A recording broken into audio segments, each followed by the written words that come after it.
बातमी येते अमरनाथ यात्रेवरच्या हल्ल्यासंदर्भातली। हा हल्ला आता लष्कर तोयबाकडनं झाल्याची भारतीय गुप्तचर यंत्रणेच्या सूत्रांची माहिती आहे। प्रशांत कदम आपल्या सोबत आहेत। प्रशांत, काय सांगतायत गुप्तचर यंत्रणेचे सूत्र, काय म्हणणं आहे त्यांचं?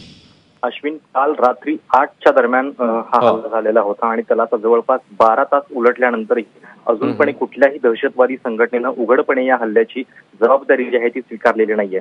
पण जी गुप्तचर यंत्रणा आहेत त्यांच्या सूत्रांकडून जी माहिती कळते त्याच्यानुसार लष्कर तोयबाचाच हात या हल्ल्यापाठीमागे आहे आणि इस्माईल नावाचा एक अतिरेकी आहे जो पाकिस्तान मधला रहिवासी आहे आणि पाकिस्तान मधून त्याने या सगळ्या कटाची आखणी केल्याचं आयबीचे सूत्र सांगतायत।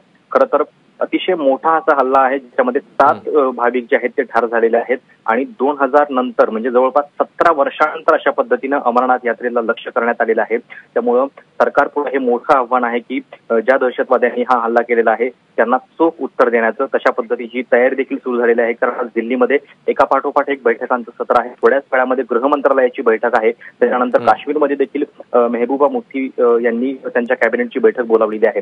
गृह मंत्रालयाच्या बैठकीमध्ये या हल्ल्याचा पूर्णपणे आढावा घेतला जाईल, काय नेमकी चूक झाली होती याच्या संदर्भातली माहिती घेतली जाईल आणि कदाचित या बैठकीनंतर सरकारकडून एखादं अधिकृत वक्तव्य देखील समोर येण्याची शक्यता आहे।